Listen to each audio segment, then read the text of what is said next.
A single dad, down on his luck, is forced to sleep in his car with his daughter until a mysterious billionaire woman knocks on the window and changes everything. Before we dive in, hit that subscribe button and drop a comment. Where in the world are you watching from? The morning sun filtered weakly through the faded blinds, casting pale stripes across the worn carpet. Daniel Brooks sat at the edge of the couch, his elbows resting on his knees, the crumpled notice trembling slightly in his calloused hands. The red letters at the top read, "Final Notice," bold and unfeeling. 30 days had come and gone, and now it was official. He and Lily had to be out by sundown. He rubbed a hand over his stubble-lined jaw and let out a slow breath. Rent had always been tight, but with the garage cutting his hours again, it had become a silent countdown, each unpaid bill a tick toward this moment. He'd hoped for a miracle, or maybe just more time, but neither had come. From the hallway, tiny footsteps approached, followed by the familiar creak of the floorboard outside the bedroom. Lily, still in her pajamas, peeked into the room, clutching her stuffed fox under one arm. "Dad?" she asked, blinking sleepily. "Are we having cereal today?" Daniel quickly folded the notice and slipped it between the cushions. "Yeah, sweetheart," he said, forcing a smile. "Cereal sounds good." Lily padded across the room, hopping up onto the couch beside him. She rested her head against his arm, and for a brief moment Daniel closed his eyes. Her warmth, her trust, it anchored him in a way nothing else could. He couldn't let her see the fear, not yet. "I like when we have breakfast together," she murmured. "I do, too." They ate in silence, the clinking of spoons against ceramic bowls, the only sound. Outside, the world went on as if nothing had changed. Cars rolled by, birds chirped in defiance of the cold. But inside, everything felt fragile. By mid-afternoon, the apartment was a maze of half-filled boxes and bags. Daniel tried to keep things light for Lily's sake, letting her decorate one box with stickers and drawings. She thought they were going on an adventure. He couldn't bring himself to correct her. As the sun dipped lower in the sky, casting long shadows across their living room floor, Daniel stared at the front door. It was time. Time to walk out with their lives packed into a car that barely ran and no idea where they were headed next. Daniel's breath fogged in the cold air as he yanked open the trunk of his aging sedan, the hinges groaning in protest like they didn't want to open either. A battered duffel bag hit the floor with a dull thud, followed by a worn backpack and a grocery bag filled with pantry odds and ends. He moved quickly, not because there was a rush, but because if he slowed down, he might think too hard about what this moment meant, and he couldn't afford that. Inside the apartment, Lily danced from room to room, her tiny arms cradling stuffed animals like precious cargo.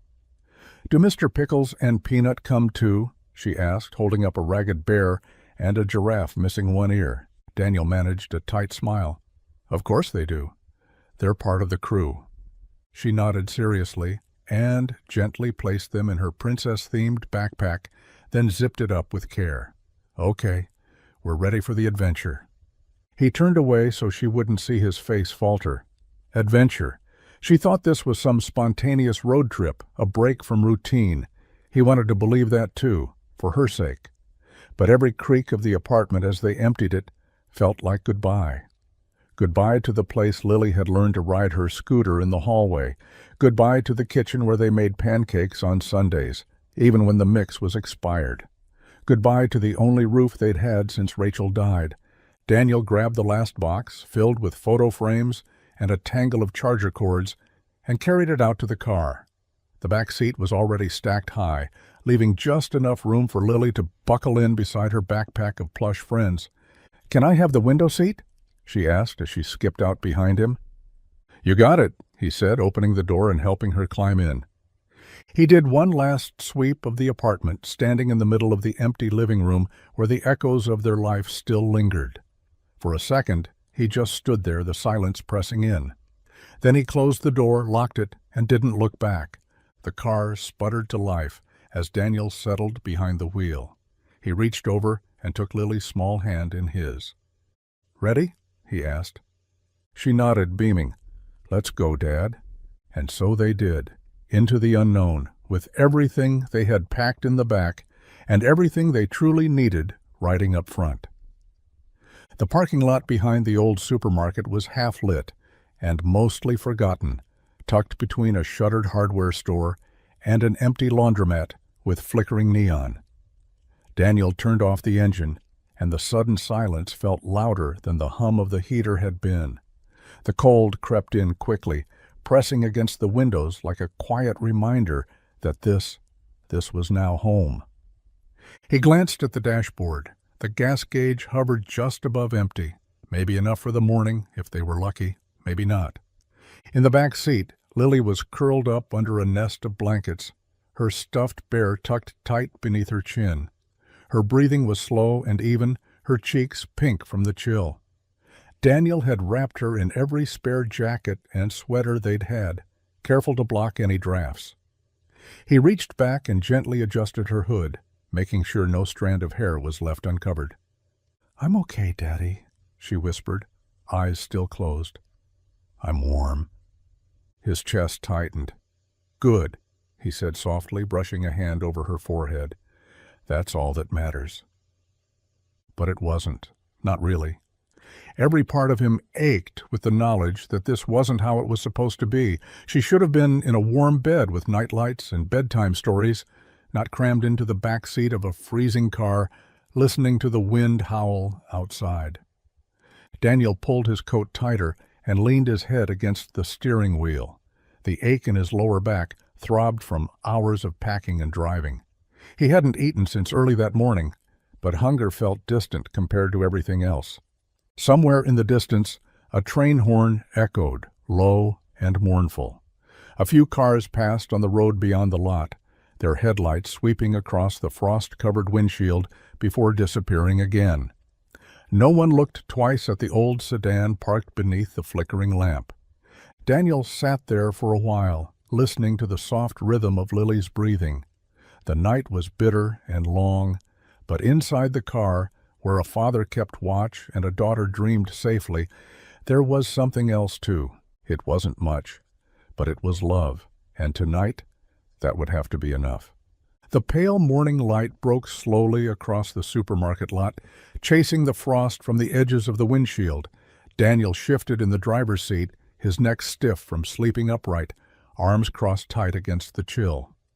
The engine had been off for hours now. He couldn't afford to run the heat all night, but Lily had stayed warm, cocooned in blankets and the quiet hum of her dreams. He blinked the sleep from his eyes, rubbed his hands together for warmth, and stepped outside. The cold hit him like a slap, sharp, immediate. He exhaled into his palms, watching the fog of his breath curl in the air. It was barely past 6. The lot was still empty, just the hum of distant traffic and the occasional rustle of wind against trash cans.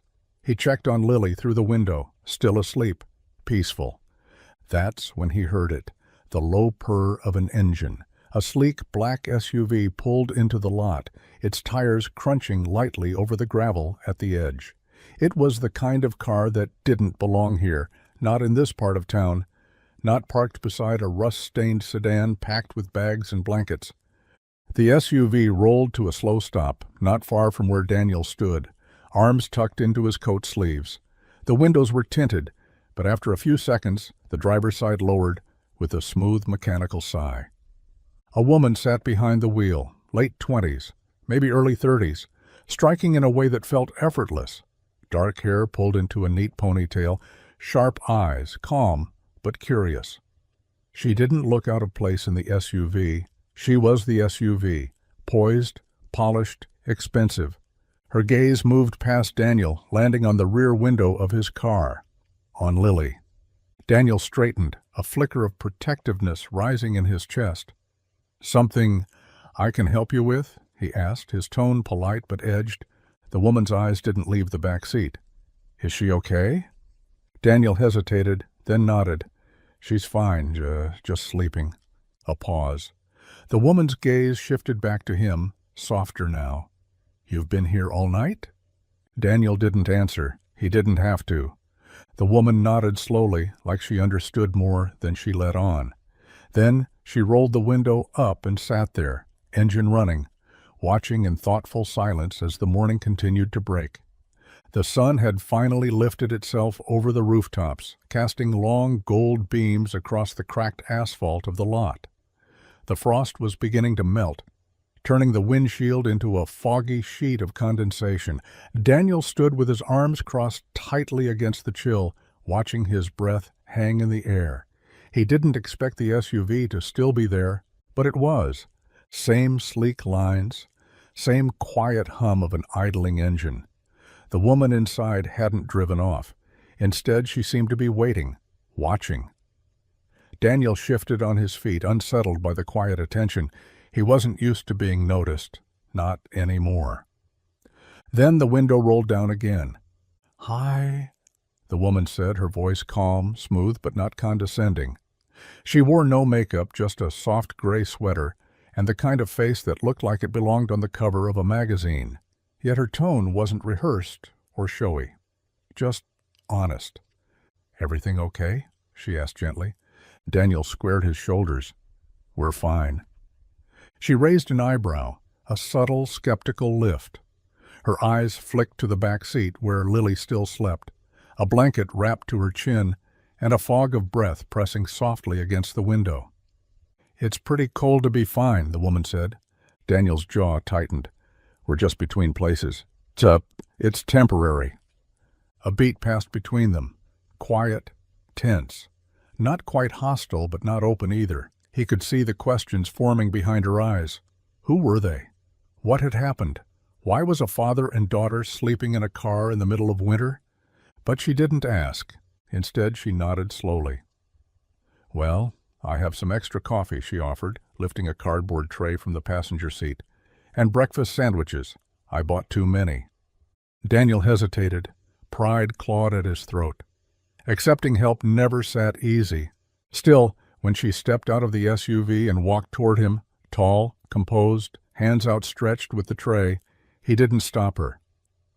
"I'm Olivia," she said, offering the warm drink first. He took it reluctantly. "Daniel." She gave him a quiet smile. "Nice to meet you, Daniel. You and your daughter deserve better than a parking lot." Daniel didn't respond, but something in his chest shifted. For the first time in days, it wasn't just the coffee warming his hands. Daniel sat on the edge of the curb, coffee warming his hands as the morning settled in around them. Lily was still asleep, her tiny frame curled like a question mark in the back seat, unaware of the quiet conversation unfolding just steps away.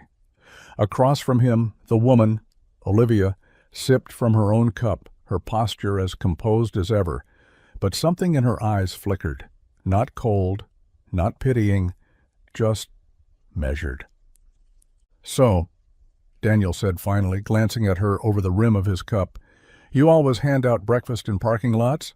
Or is today special?" Her lips quirked into the faintest smile.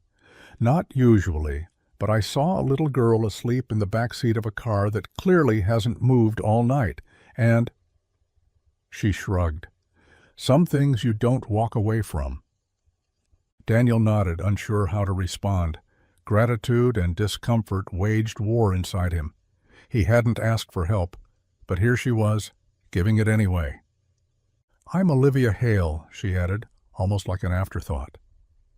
The name stirred something in the back of Daniel's mind, familiar but distant, like a headline he'd skimmed or a logo he'd seen on a passing billboard. Then it clicked. "As in Hale Automotive?" he asked, eyebrows rising. She gave a quiet laugh, more tired than amused. "Yes, that Olivia Hale." Daniel blinked. "So, you're a billionaire CEO giving away breakfast in a parking lot." She tilted her head. "Don't say it like that. It sounds ridiculous." He chuckled, despite himself. "Little bit." Olivia looked away then, her gaze drifting toward the horizon where the sun was rising behind the gas station. Her smile faded into something softer, something tinged with distance. "I wasn't always who I am now," she said, "and money doesn't stop people from losing things." Daniel didn't press. He knew that tone, the kind people used when the pain was too big to name. "I appreciate the food," he said quietly.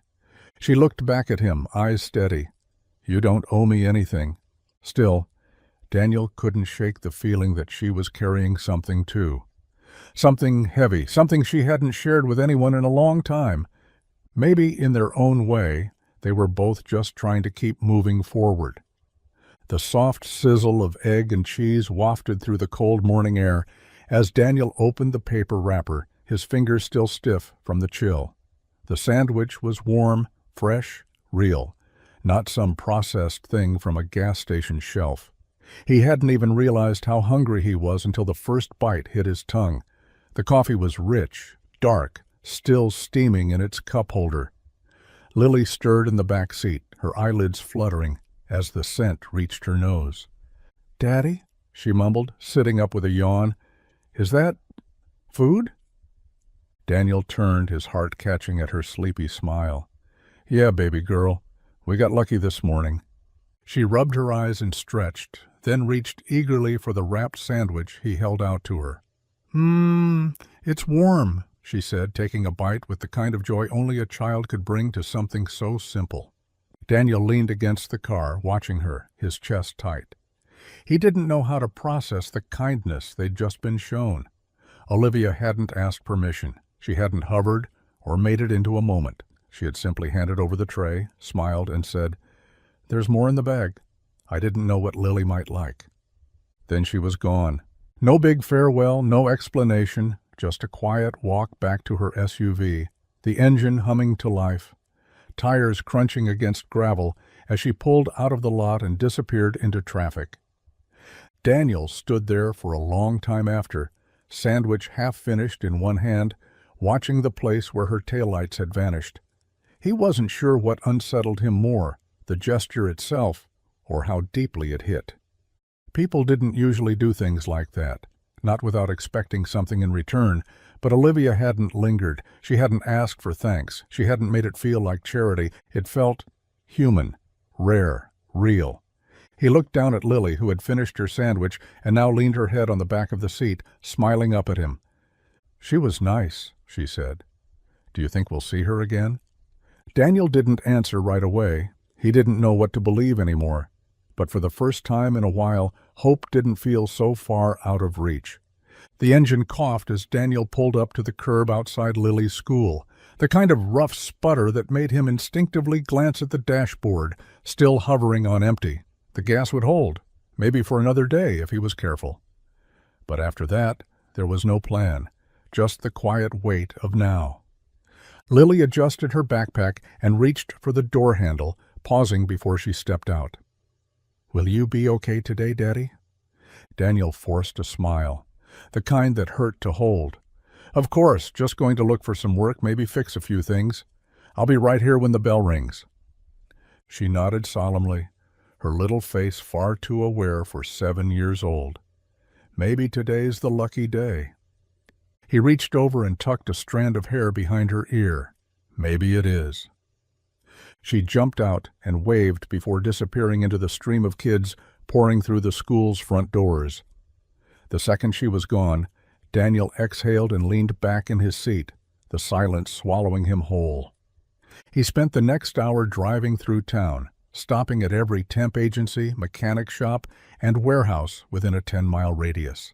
His resume, what little there was of it, lived in the glove compartment, printed on paper that had been folded too many times. He walked into offices with a polite smile, filled out forms with aching fingers, and left his number over and over, always with the same hopeful phrase, "Willing to start immediately." Each time the answers came back soft but firm. "We're not hiring right now. We'll let you know if anything opens up. It's slow this season." He thanked them anyway and moved on, the words stacking on top of each other until they started to sound like echoes in a canyon. By noon, he was back in the car, eating crackers from a plastic bag and watching people rush in and out of restaurants he couldn't afford. His phone buzzed once, an automated message about a job lead that required certifications he didn't have. He deleted it without reading the rest. Responsibility pressed on him like gravity: rent, food, fuel, Lily's school supplies. Every dollar had a job, and he was running out of both. He leaned his head against the steering wheel, eyes closed. Maybe tomorrow would be the lucky day, but right now, reality was heavier than hope. The last light of day faded into a pale orange haze as Daniel pulled back into the supermarket lot, gravel crunching beneath his tires. The cold had crept in again, sharper now, the kind that seeped into your bones no matter how many layers you wore. He parked in the same corner as before, tucked beneath the flickering street lamp. Routine, he thought bitterly. They'd only been out here 2 nights, and it was already becoming routine. Lily was quiet in the back seat, hugging her stuffed fox. She'd colored a picture at school, a bright sun over a little house with smoke curling from the chimney, and taped it to the inside of the window like it might bring warmth. Daniel hadn't said much during pickup. He didn't have the heart.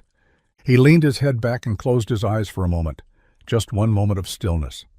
He was about to reach for the glove box when a shadow moved beside the car. His eyes snapped open. A knock. He turned, heart tightening, ready to apologize, explain, defend, whatever it took. But it wasn't a cop. It was Olivia. She stood beside the driver's window, arms wrapped around herself in a long slate-gray coat. Her breath curled visibly in the cold, but her expression was calm, measured. And this time she wasn't holding coffee. Daniel rolled down the window halfway. "Didn't expect to see you again." "I didn't expect to come back," she said. "But I kept thinking about you two, about how wrong it feels that you're still out here." He didn't respond. What could he say?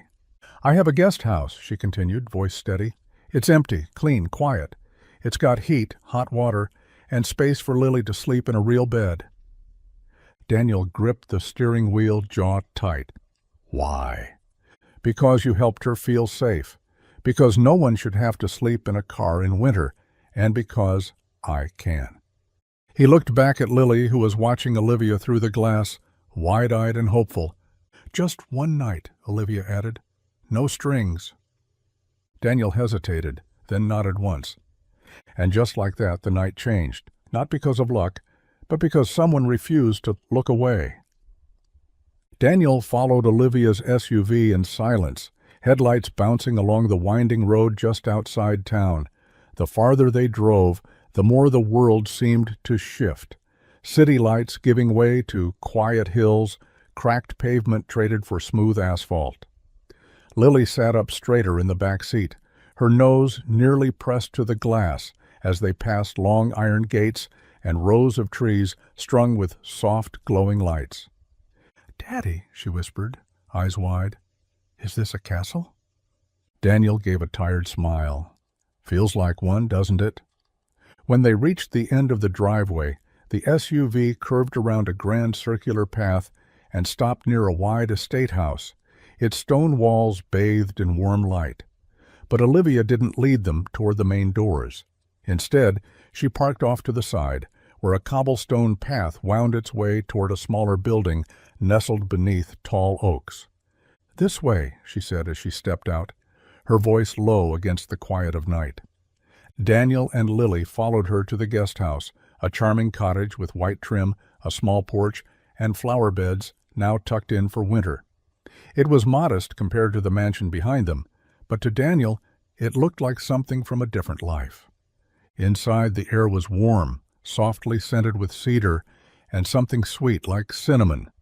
A lamp glowed on a small wooden table beside a plush couch. The open layout revealed a kitchenette, a bathroom through a short hallway, and a bedroom with 2 beds, both made, with thick quilts folded neatly at the foot. "It's not much," Olivia said, her tone deliberately casual, "but it's clean and stocked. You'll find food in the fridge, fresh towels, and a space heater if the cold creeps in." Lily rushed toward the beds, her backpack swinging as she climbed onto one. "Can I sleep here, Daddy? It's so soft." Daniel watched her for a beat, then turned to Olivia. "You didn't have to do this." "I know," she replied, "but I wanted to." She gave a small nod, then stepped back toward the door. Just for the night. Stay as long as you need, Daniel. No pressure, no questions." And then she was gone, leaving the quiet hum of peace behind her, for the first time in a long time. From the second-story window of the main house, Olivia stood with her arms folded loosely across her chest, the cool glass of her wine untouched on the table behind her. Outside, beyond the curve of the stone path and the low garden walls, the guest house glowed with warm light. Through the window pane, she could just make out their shadows.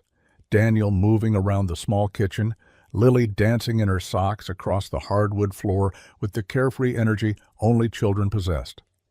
She hadn't meant to look. Not really. But something about them tugged at her. The way Lily threw her arms around her father's waist mid-step, the way Daniel bent down, unbothered by exhaustion, just to lift her into his arms and spin her once, laughter spilling through the glass, even if the sound didn't quite reach her. It was the kind of bond that didn't need words. Pure, unfiltered. It caught Olivia off guard. She turned away from the window, pressing her palm to her mouth as if to hide the ache rising in her throat.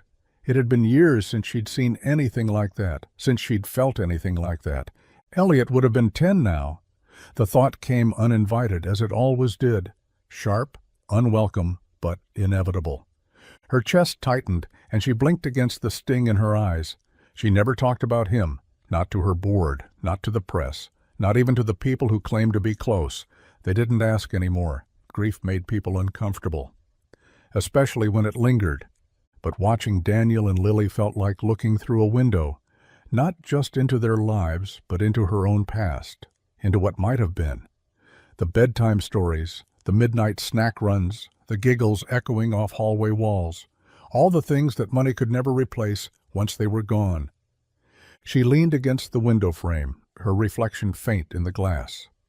For a woman who had everything, Olivia suddenly felt hollow in the quiet. Still, she watched them a moment longer, not out of pity, but because for the first time in years, something in her stirred. Not sorrow, not envy. Something gentler, something like hope. The next morning brought the smell of fresh coffee and a quiet sense of clarity that Daniel hadn't felt in weeks. The guest house was still and warm, sunlight filtering through the lace curtains and painting soft patterns on the wooden floor. Lily was curled up beneath a quilt, still dreaming, her stuffed fox tucked tight against her chest. For the first time in days, she hadn't woken up cold. Daniel stood at the kitchen counter, coffee mug in hand, staring out the small window at the sprawling estate beyond. Every inch of it looked manicured, pristine, yet real. The kind of place where people were supposed to feel safe. It was more than a roof. It was too much. And he knew he couldn't stay without giving something back. By mid-morning, he made his way up to the main house, boots crunching lightly over the gravel path. He wasn't used to knocking on grand front doors, but he did. 3 times, firm and clear. Olivia answered, her expression unreadable but not cold. "I want to work," Daniel said without preamble. "I'm grateful for the guest house, more than I can say, but I can't just take something I haven't earned." She studied him for a moment, then stepped aside and motioned him in. The interior of the house was just as elegant as he imagined. High ceilings, warm wood accents, walls lined with books and art. But it didn't feel showy.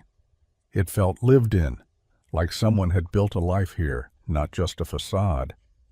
In the kitchen, Olivia handed him a folder. Inside were documents, property maintenance schedules, vehicle logs, landscaping invoices. "You've worked on engines, right?" she asked. 15 years, Daniel replied, flipping through the pages. "And I've done landscaping, drywall, plumbing, whatever's needed." "Good," she said simply. "The garage needs organizing. The grounds need trimming. And the fountain out front hasn't worked in months." He looked up, surprised. "You're serious?" She gave a small smile. "I don't make empty offers." Daniel nodded. "Then I'm all in." She didn't say thank you, and he didn't expect her to. There was a silent understanding between them. This wasn't charity. It was an agreement. And for the first time since the world had started crumbling beneath his feet, Daniel felt the ground begin to steady. By the end of the first week, Daniel's presence on the estate had gone from curious anomaly to steady rhythm. He arrived at the main garage just after sunrise each day, sleeves rolled up, tools in hand, and a quiet focus that didn't ask for permission or approval. He didn't talk much, didn't charm, didn't boast. But his work spoke louder than words ever could. Engines that had sat dormant for months came back to life under his hands. The tool bench, once cluttered and ignored, now gleamed with order. The riding mower that refused to start for the past 2 seasons, fixed before anyone remembered it needed repair. Word started to travel through the house. "Have you seen the courtyard hedges? That new guy, Daniel, shaped them like something out of a magazine," whispered one of the housekeepers as she passed through the kitchen. "He doesn't take breaks," the gardener muttered one afternoon, half impressed, half baffled. I offered him coffee twice. He just nodded and kept raking. Even Olivia noticed. From her office window she watched as Daniel replaced an entire section of fencing along the western edge of the property. No one had asked him to. He'd simply noticed it was rotting, measured the panels, salvaged wood from the storage shed, and rebuilt it, clean, straight, solid.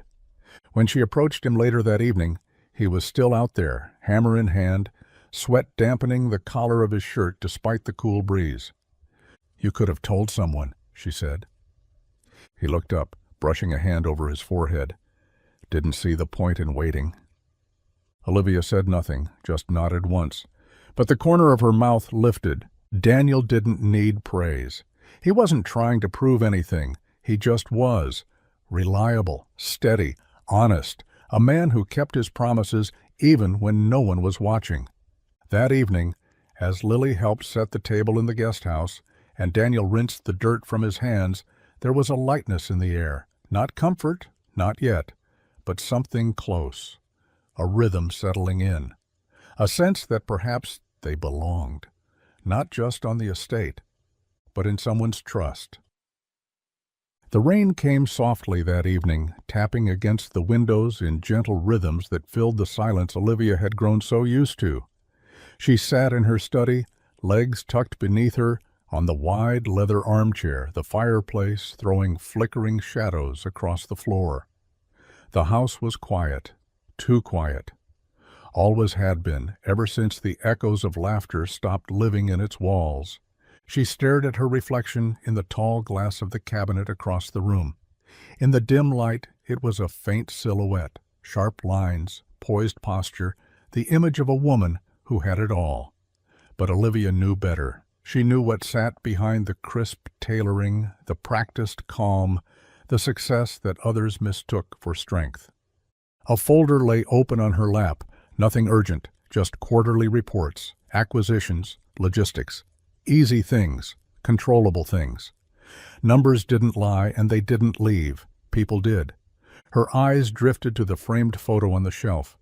It was slightly crooked, a small detail that only she ever noticed. In it, Olivia stood beside a man with a politician's smile, arms wrapped around her waist. Marcus Hale, her ex-husband, her greatest miscalculation. The marriage had lasted 3 years. The fallout, far longer. He had loved the image of her, the name, the power, the money, but not her. Not the woman who still cried silently when she passed a baby aisle. Not the woman who hadn't forgiven herself for losing the one thing that ever made her feel real. Elliot. She whispered the name sometimes just to hear it in the air again. Her son, her boy, who never came home from the hospital. Congenital heart defect, the doctors had said. Rare, tragic, unpreventable. But none of that mattered. Not to a mother who had planned his nursery, bought the books, folded the tiny socks. Grief had taken root in her like ice, slow, invisible, and deep. She'd built her empire afterward, pushed harder, worked longer, smiled less. It was easier to keep people at arm's length than risk watching them disappear. Until now. Until a little girl's laughter floated in from across the lawn. Until a man showed up, not asking for help, not offering flattery, just existing, with quiet strength and honest hands. Olivia closed the folder and leaned back in her chair, listening to the rain and the memory of what she used to feel. Maybe, just maybe, the ice was starting to melt. The guest house glowed like a lantern against the darkened estate grounds, its soft yellow light spilling through the windows and onto the damp patio stones. Olivia stood just beyond the glow, arms folded lightly across her chest, a shawl draped over her shoulders as the cool night breeze kissed her skin. She hadn't meant to linger, just to walk, to clear her head, but something had drawn her here. Through the parted curtains, she could see them. Daniel sat on the edge of the bed, a worn hardcover open in his lap. Lily was curled beneath the quilt, her hair fanned across the pillow, her eyes wide with sleepy wonder. Her fingers clutched her stuffed fox, but it was her father's voice that held her still, calm and safe. "And so the little mouse tiptoed into the forest," Daniel read, his voice low and steady, not knowing that something magical was waiting just beyond the trees. Lily gasped softly, and Daniel smiled without looking up from the page. He turned it slowly, letting the silence stretch just enough to let her imagination fill in the gaps. Olivia found herself leaning slightly closer to the window, almost without realizing. There was no performance in Daniel's voice, no dramatics, just a man, a father, anchoring his child in a world where bedtime stories still mattered. It was such a small thing, reading a book. But the way Lily clung to every word, the way Daniel tucked the quilt tighter around her shoulders, spoke volumes about the life they'd built together, even in hardship. A lump formed in Olivia's throat. This wasn't the kind of love that came with grand gestures or polished perfection.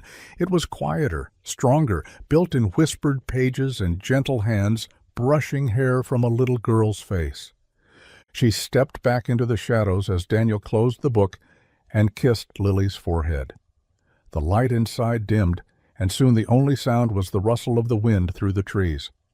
Olivia stood there a moment longer, then turned back toward the house, her heart heavier, but in a different way. Not weighed down, full. The sun dipped low behind the trees as a golden hush settled over the estate. Inside the guest house, Daniel straightened the collar of his shirt, one of the few he owned that wasn't work-stained or frayed. He glanced at Lily, who twirled in front of the mirror, her sundress swaying like petals in the breeze. "Do I look okay?" she asked, eyes wide. "You look perfect," he said, meaning it. A soft knock came at the door. Olivia stood there, elegant in a deep green blouse and simple slacks, her hair pinned back like always, but somehow softer tonight. "Dinner's ready," she said with a smile. "Come on in." The main house felt different at night, warmer. The lights dimmed to a soft amber glow, casting long shadows along the wood floors. The dining room table had been set for three, real china, linen napkins, candles flickering between bowls of roasted vegetables, and steaming platters of food that smelled like memory, garlic, rosemary, and something sweet baking in the oven. Daniel hesitated at the threshold, unsure of where to sit, unsure of everything. But Lily dashed forward with all the confidence in the world, climbing onto the chair Olivia had pulled out for her. "I like your house," she announced brightly. Olivia laughed. "Thank you, Lily. I'm glad you're here." The beginning was stiff, conversation clipped, Daniel too aware of his sleeves, Olivia too polite. But then Lily dropped her fork trying to stab a cherry tomato, and they all burst out laughing. And just like that, something cracked open. They talked about books, favorite meals, and Lily's dream of becoming a veterinarian astronaut who also paints. Olivia surprised them both with her dry sense of humor and the quiet way she listened, really listened. Daniel found himself relaxing, a little at a time. By dessert, homemade peach cobbler, they were talking like old friends. "You cook too?" Daniel asked, amazed. Olivia shrugged, smiling. "Sometimes. It helps me think." As the night wound down, Lily fought to keep her eyes open at the table, her head eventually landing on Daniel's shoulder. He looked at Olivia. "Thank you for all of this." She met his gaze, her voice softer now. "You're welcome. It was nice not eating alone." For once the house didn't feel so big, and the silence didn't feel quite so empty. The next morning broke with the smell of dew and motor oil, something that, oddly enough, brought Daniel a strange sense of peace. He was back in the estate's garage early, sleeves rolled up, hands already dark with grease, as he examined the undercarriage of an old Jaguar that hadn't run in years. The place was quiet, just the steady creak of the mechanic's stool and the occasional chirp of birds nesting along the rafters. Daniel had never worked in a garage this clean. Every tool had a place, every cabinet was labeled, and yet half the cars inside sat untouched, their engines cold from neglect. Olivia had the collection of someone who appreciated beauty, but maybe didn't always have time to enjoy it. By late morning, he'd made progress on 2 classics and was halfway through organizing the parts inventory when he heard footsteps behind him. "You made that Jag purr," Olivia said, stepping lightly into the space. She wore jeans today, dark, fitted, paired with boots that looked too expensive for a garage, but she moved like she belonged there.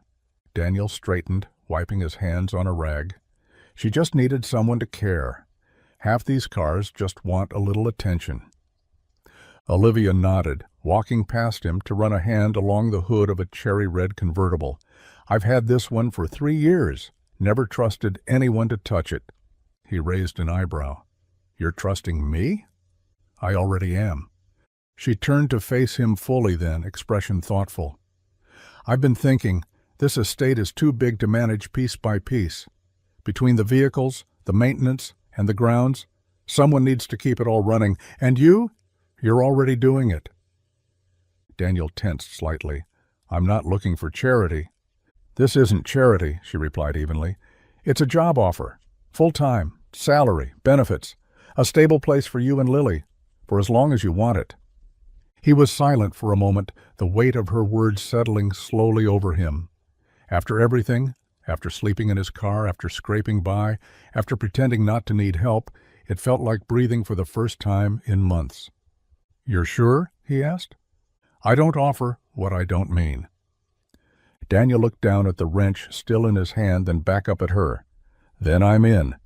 And just like that, something changed. Not just work, not just housing, but the shape of his future. The guest house buzzed with a different kind of energy that evening. Scissors snipping, glue drying in clumps, cardboard scraps littering the floor. Lily sat cross-legged at the small table, tongue slightly out in concentration, as she carefully glued a plastic tree into the corner of a shoebox. "It's the Amazon rainforest," she declared proudly, holding up a Jaguar cutout for Daniel to admire, "but I think it needs more sparkle." Daniel chuckled from the stove, where he was half-focused on boiling spaghetti. "I'm not sure the real rainforest had glitter, kiddo." "But mine does," Lily said with a grin. She reached for the glitter jar, just as the front door swung open with a soft creak. Olivia stepped inside, hesitant at first, holding a stack of books in one arm and a curious smile on her lips. "I knocked," she said, "but I think glue and creativity make people temporarily deaf." Daniel turned, surprised. "Everything okay?" Olivia nodded, glancing at the chaos of craft supplies. "Lily mentioned at dinner yesterday that she had a school project due Friday. I thought she might need some extras. I brought rainforest reference books, and maybe a few miniature animals I picked up this afternoon." Lily's face lit up like Christmas morning. "You got animals?" Olivia knelt beside her, setting down the supplies. Tiny frogs, a sloth, and one very determined-looking toucan. Daniel leaned against the counter, watching the two of them with something like awe. Olivia, usually so poised and polished, was now sitting on the floor, hair falling from its clip, listening patiently as Lily explained every corner of her rainforest scene. They added a waterfall using aluminum foil and blue tissue paper. Olivia cut vines from green string, while Daniel helped rig a tiny pulley system to make the Jaguar jump between trees. Laughter echoed in the small space, unforced and easy, filling the cracks that once held silence. When the diorama was finally finished, Lily stood back, hands on her hips. "It's perfect. We're going to get an A+. "I have no doubt," Olivia said, smiling at her with real warmth. Daniel met her gaze across the table, a quiet moment stretching between them. He didn't say thank you. He didn't need to. She was already part of something they hadn't known they were building, together. It started at the diner. Daniel had just picked up a breakfast sandwich to go, something quick before heading back to the estate, when he noticed the way the conversation dipped the moment he stepped inside. Not loud or obvious, just a shift. Eyes that lingered too long, half smiles that didn't quite reach the eyes. He didn't need to hear the words to know. Still, as he paid and turned to leave, he caught a snippet from the corner booth. "She's got a type now, huh? Stray dogs with tool belts." A quiet chuckle followed, not mean-spirited but smug. Daniel said nothing. He just walked out, hands clenched around the brown paper bag, the sandwich already cooling inside. He'd grown used to judgment over the years, single dad, grease under his nails. But this was different. This was about Olivia. By noon, it had spread to the hardware store, the gas station, even the school pickup line. Is it true that Daniel Brooks is living up at her place? She let him move in with the kid? Guess fixing cars really can change your life. He ignored it as best he could, focused on his work. Replaced the spark plugs in the Aston Martin, repaired a broken hinge on the garden gate, but the whispers pressed in around him like smoke, clinging even when he tried to brush them off. That evening he found Olivia on the back porch, sipping tea, a thick folder of estate documents resting on her lap. She glanced up as he approached, and it was clear from her expression that she already knew. "They're talking," he said. "No need to specify who." "They always do," Olivia replied, calm, her gaze fixed on the trees beyond the property line. I don't want this to become a problem. For you." She closed the folder gently. "Daniel, I've been in boardrooms with men who tried to break me in suits 3 times the cost of their souls. A few town gossips don't scare me." He managed a small smile. "You sure? I'm not ashamed of anything happening here. Are you?" Daniel looked out toward the guest house, where Lily was dancing in the window, her arms waving like tree branches in the wind. "No," he said quietly, "not even close." Still, he wondered how long peace could last when the world always seemed ready to question what it didn't understand. The knock came just after noon, sharp and deliberate, cutting through the stillness of the guest house like a warning. Daniel wiped his hands on a rag fresh from the garage and opened the door expecting a delivery, maybe one of Olivia's staff. Instead, he found himself staring at 2 people he hadn't seen in nearly 4 years. Susan and David Halpern, Lily's maternal grandparents. Daniel's chest tightened instantly, the air going cold despite the spring sun overhead. Susan stood stiffly in a cream blouse, arms folded across her chest, while David's posture was as rigid as Daniel remembered, shoulders back, chin up, like he was still giving some kind of lecture. "Daniel," Susan said, cool and clipped, "we heard quite a story." "Good to see you, too," Daniel replied, his voice flat. David didn't waste time. "You're living in a billionaire's guest house now? With our granddaughter?" "She's my daughter," Daniel said sharply. "Rachel's daughter," Susan corrected, eyes narrowing. "And she deserves stability, not whatever this is." Daniel stepped outside and closed the door behind him, shielding Lily from the voices rising just under the surface. "You have no idea what this is," he said. "You haven't reached out in years. Not a single birthday card. Not a call." "We gave you space after Rachel died," Susan snapped. "You made it clear you didn't want help. I didn't want strings. I still don't." David glanced toward the estate grounds, the main house visible in the distance. "So what is this, then? Are you her employee or her project?" Daniel's fists clenched at his sides. "I work here. I provide for Lily. She's safe. She's happy. And that's more than you ever bothered to ask. Susan's face softened just a fraction. We're not trying to start a war. We just want to be involved. Daniel's voice lowered. Then be involved. Come to her school plays. Call her. Know what she loves. But don't come here questioning my parenting because I finally found something good. They didn't respond. They didn't need to. The message had been delivered. Eyes were watching, and not everyone liked what they saw. As they turned and walked back to their rental car, Daniel stood still on the porch, pulse pounding in his ears. He didn't fear many things, but the thought of anyone taking Lily away? That fear lived in his bones. The envelope was thick, official, the kind of thing that made your stomach drop before you even opened it. Daniel found it tucked between the guest house screen door and the frame when he came back from Lily's school pickup. At first he thought it was just another estate memo, or maybe school forms. But the return address said otherwise. Halpern, Whitman and Green, LLP. He tore it open on instinct, hands already shaking, eyes scanning the bold type. Petition for custody review. The air seemed to vanish from his lungs. Inside the house, Lily sat cross-legged on the floor, humming to herself as she worked on a drawing, crayons scattered around her like confetti. Daniel sank into the chair at the kitchen table, papers spread out, like they might reorganize themselves into something less terrifying. The language was clean, clinical. Concerns over the child's long-term stability. Unconventional living arrangements. Suitability of parental guardianship. Words dressed up to look neutral, but they cut like knives. They didn't say it outright, but Daniel could feel the implication seeping from every line. You don't belong here. You never did. He didn't hear Olivia come in. I saw your car, she said gently. You looked pale from the driveway. He tried to slide the papers aside, but she saw enough. Daniel, she said, her voice low. What is it? He handed her the envelope, jaw clenched, throat dry. She read quickly, expression sharpening with each page.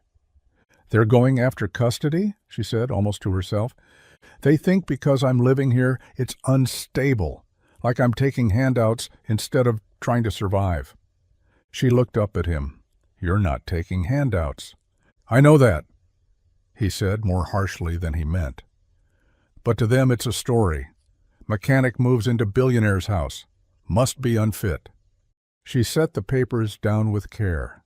My legal team is the best in the state. Let me call them. They'll shut this down before it starts.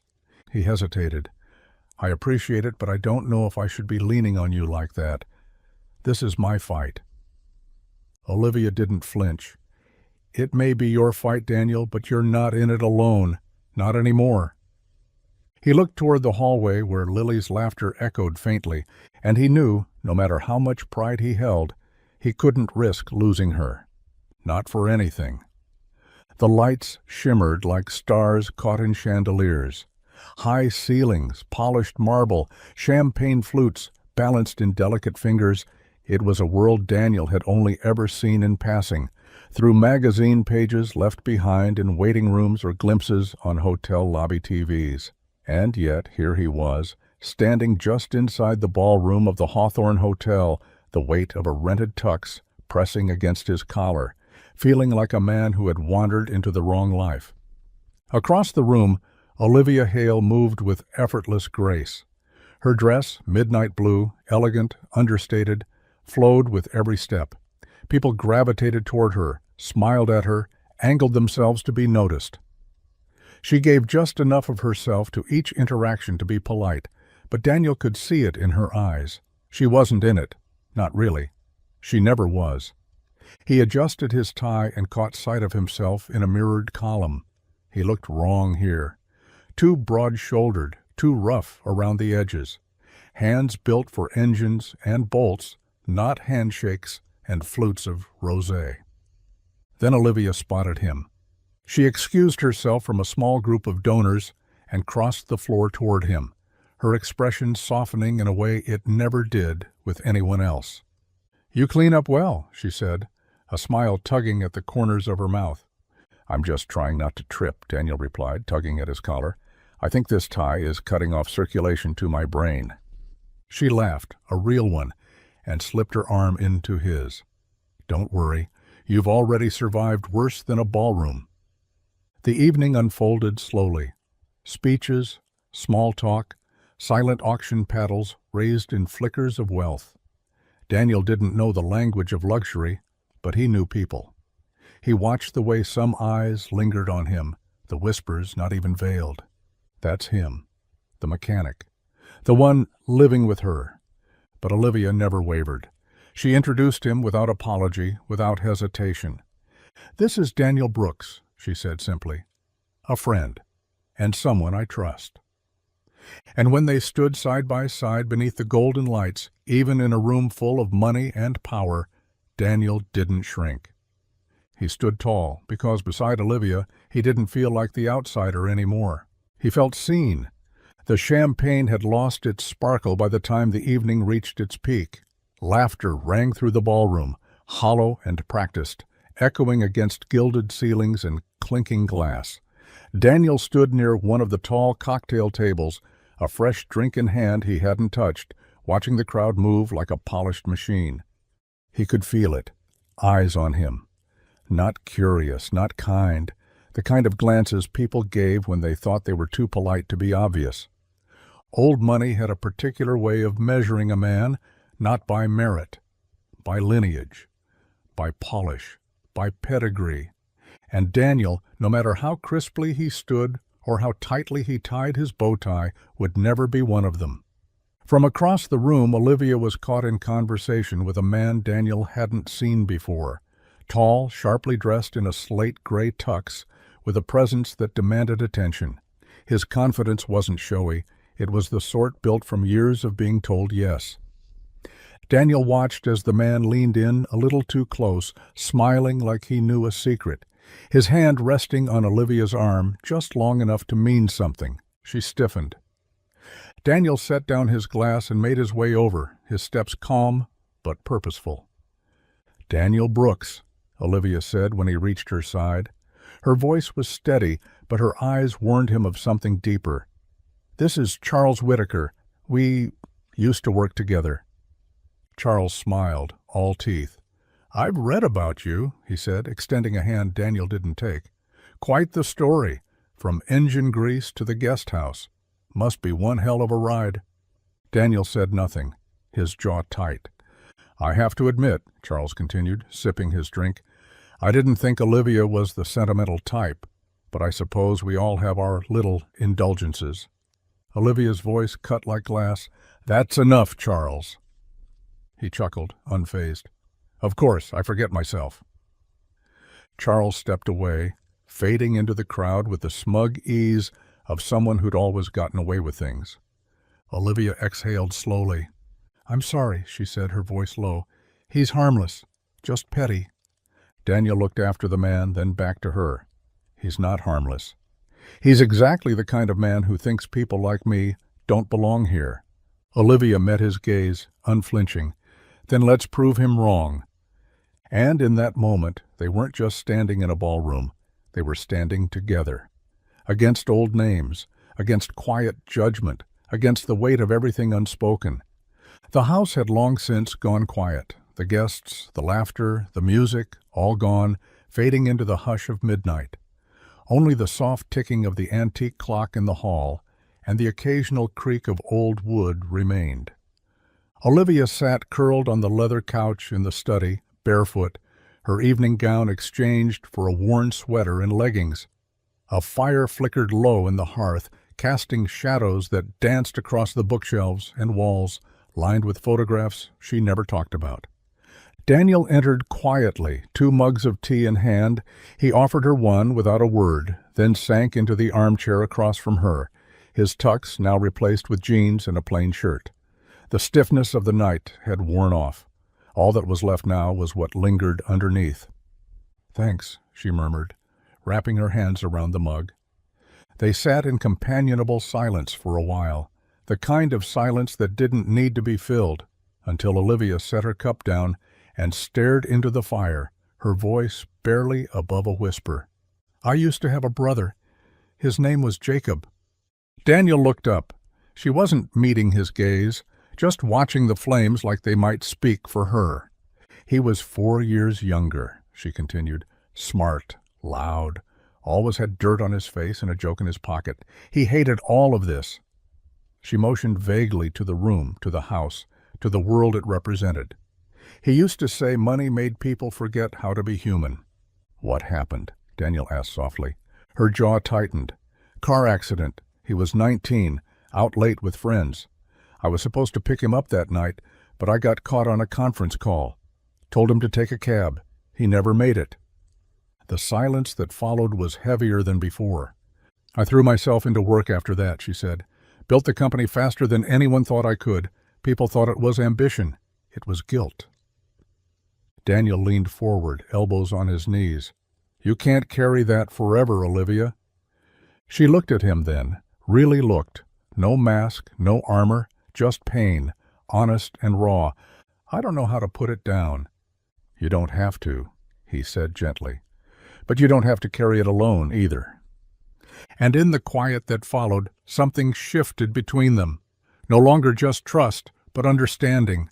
The kind that only came when both people had bled a little in the dark. It started with silence.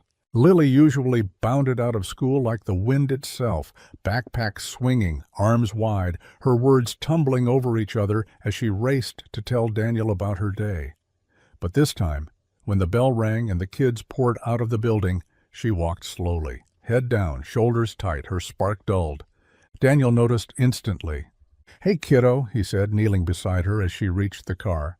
"Rough day?" She hesitated, then gave a small shrug. "It was fine." He frowned. "Lily," her eyes welled up before she could stop them. "It's just, some of the kids were saying stuff." Daniel's chest tightened. "What kind of stuff?" She bit her lip, twisting the strap of her backpack. "That we don't really live here, that we're just guests, and that Olivia's only being nice because she feels sorry for us." Daniel's jaw clenched. "They said we don't belong, that I'm not like them. One girl said her mom told her I was living off a rich lady's pity." Lily blinked hard, embarrassed. "Am I, Daddy? Are we just taking stuff?" He drew her into a hug, wrapping his arms around her small frame. "No, baby, we're not taking anything. We're working. We're helping. We belong just as much as anyone else." She nodded into his chest, but he could feel the way her little body stayed tense, like the words had carved deeper than she wanted to admit. Later that evening, Daniel told Olivia. He didn't sugarcoat it, just laid it out plain. Her face didn't change much, but something cold moved behind her eyes. "Whose daughter?" she asked. "I'm not saying names, that's not the point." Olivia stood, pacing slowly, the weight of reputation and memory pressing on her shoulders. "This world, it's polite on the surface and cruel underneath. I thought bringing you here would keep her safe." Daniel met her gaze. "You did, but the world gets in through cracks, and we're going to teach Lily how to stand taller than it." "She shouldn't have to." "No," Daniel agreed, "but she will because we'll show her how."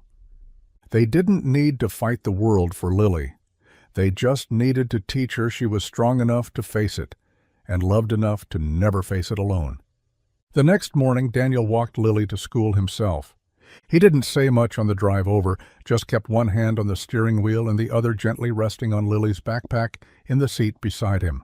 She watched the road with wide, uncertain eyes, her fingers curling around the frayed strap like it might keep her grounded. When they pulled into the parking lot, Daniel cut the engine and turned to face her. "Listen," he said, his voice calm but firm. "There are always going to be people who think money makes them better. Louder. Right." Lily looked down. "They said we're not like them." Daniel crouched beside her in the back seat, lifting her chin so she'd meet his eyes. "We're not like them, and that's not a bad thing." She blinked. "But they were mean." "They were," he agreed. "And when people act like that, it says more about them than it ever will about you." She nodded slowly, but he could still see the worry behind her eyes. "Lily," he continued, voice softening. We don't fight back with shouting or insults. We fight by standing tall, being kind, and never letting someone else's smallness shrink who we are. She chewed on her lip, thinking it through. So, I just act like I'm not bothered? No, Daniel said, brushing a lock of hair from her face. You remember who you are. You're the girl who can name all the rainforest animals. The girl who made a whole diorama with string vines and a paper sloth. You're smart and strong and loved. They can't take that away from you unless you let them. For a moment she was quiet.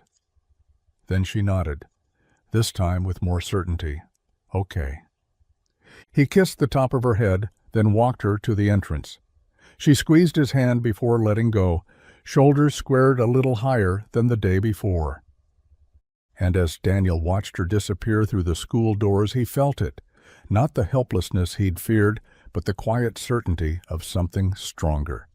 He couldn't shield her from every cruelty the world might throw, but he could give her the armor that mattered most, dignity, love, and the unwavering truth that she belonged. Always. The sun was setting behind the estate, casting long golden lines across the gravel drive as Daniel finished up in the garage. He wiped his hands on a rag, grease staining the fabric as he reached for his thermos. The day had been long, more landscaping than engines, but honest work always quieted his thoughts. Until he heard voices coming from the open French doors of the main house. He hadn't meant to eavesdrop. He was walking past, heading to the guest house, when the low hum of conversation caught his attention. Familiar names. His name. Daniel Brooks, said a voice he recognized. Connor Dempsey, Olivia's business partner. Sharp suit, sharper tongue, the kind of man who smiled with his teeth. Don't get me wrong, Connor continued. I admire your generosity, Liv, truly. But this thing with the mechanic, it's bordering on sentimental charity at best and personal entanglement at worst. Daniel froze just outside the doors, heart thudding. I'm not looking for your approval, Olivia said, her tone calm but cool. Connor chuckled. I know. You rarely do. But perception matters. You've spent years building Hale Enterprises into an empire, and now you've got the town whispering about your house guest and his kid? You're making decisions with your heart, Olivia. That's not like you. A pause. Then Olivia, softer now, maybe that's exactly the point. Connor didn't respond immediately. Then, with a snide edge, just don't confuse guilt with love. You've carried Jacob's shadow for a long time. Don't let it turn into a replacement fantasy. Daniel stepped back, the words like a slap. He didn't want to hear more. By the time he returned to the guest house, Lily was asleep, her soft breathing filling the small space like a lullaby. But Daniel stood in the dark kitchen, staring at the cold counter, heart heavy. Was that what this was to them? A fantasy? A project? A patch on Olivia's grief? He thought of her laughter during dinner, the way she looked at Lily like she was something fragile and wondrous. He thought of the nights they'd talked like old souls in a world that moved too fast. And still, the doubt lingered. Not because he believed Connor, but because deep down he feared he might be right. The sky was still ink black when Daniel zipped the last bag closed. The lamp in the guest house kitchen cast a soft glow, stretching long shadows across the floor as he moved silently through the space he and Lily had come to call home. But tonight, it didn't feel like home. Not anymore. Not after what he'd heard. He glanced toward the bedroom, where Lily lay curled beneath the quilt Olivia had picked out herself. Her stuffed fox was tucked under one arm, the diorama still proudly displayed on the dresser. She didn't know, not yet. And if he had his way, she never would. He sat at the edge of the bed for a long moment, brushing a strand of hair from her forehead. I'm sorry, kiddo, he whispered, but this was never ours to keep. The guest house, the safety, the laughter, they'd been real. But Daniel couldn't ignore the weight pressing in on him since Connor's words, sentimental charity, replacement fantasy, a man with nothing being given everything out of guilt, not love. Daniel had spent his whole life standing on his own feet. He wasn't about to let Lily's future be built on someone else's grief. He moved quickly but carefully, packing only what they needed: clothes, essentials, her drawings, the photo of Rachel they kept by the bed. He left everything else behind, the little luxuries they'd never expected and never asked for. A note sat on the kitchen table, written in Daniel's careful hand. "Olivia, thank you for everything, for more than I can say. But I think it's time Lily and I moved on. You gave us a place to rest. Now it's time I prove I can stand again. Take care of yourself. Daniel." He placed the keys beside it. By the time the first pale light of dawn crept across the horizon, Daniel was easing the car down the long drive, past the oaks, past the fountain, past the house still asleep. He didn't look back. But in the rearview mirror, the estate faded into the morning mist, like a dream you're not sure you deserved. And Daniel drove on, heart heavy, his daughter still asleep in the back seat, unaware that everything had just changed again. The morning began like any other. Quiet, still, soft light seeping through gauzy curtains. Olivia stretched slowly, her body aching with the weight of a restless sleep. The sun was just rising, casting a pale glow across the estate lawn outside her window. Birds chirped lazily from the trees. Everything seemed normal. Until she noticed the silence, not the kind of peaceful stillness she'd come to enjoy, but an absence, a missing rhythm. No laughter from the guest house, no sound of Lily's feet thumping across the porch, no warm hum of Daniel working in the garage before sunrise. Just emptiness, a cold seed of dread rooted in her chest. She moved quickly, not bothering with shoes or a coat, as she crossed the stone path barefoot, the morning dew soaking into her skin. The guest house door was unlocked. She pushed it open. The air inside was still warm, but the life had been drained from it. The beds were made, the couch cushions fluffed. The small kitchen gleamed like it hadn't been used. Olivia's eyes landed on the note on the table, resting beside the keys she'd given him weeks ago. Her hand trembled as she picked it up. "Thank you for everything, for more than I can say." She read it twice, then again. The last line stuck in her chest like a thorn. "Now it's time I prove I can stand again." Her breath caught. The tears surprised her, quick, hot, unwanted. She pressed her fingers to her lips, willing herself to stay still, to keep control. But it was too late. The ache she'd kept buried for years opened wide again, only this time it wasn't just about what she'd lost. It was about what she'd found and let slip away. Daniel hadn't just filled a space in her home, he'd filled something in her. The quiet evenings, the shared silences, Lily's laughter echoing down the garden path, the way the house had begun to feel like a home again. She hadn't realized how much it meant until it was gone. Not guilt, not charity, love. For the first time in years, Olivia Hale felt something stronger than grief. She felt the unmistakable absence of a missing piece, and she knew exactly where it belonged. The motel sign buzzed weakly against the overcast sky, a flickering red vacancy barely holding on to its glow.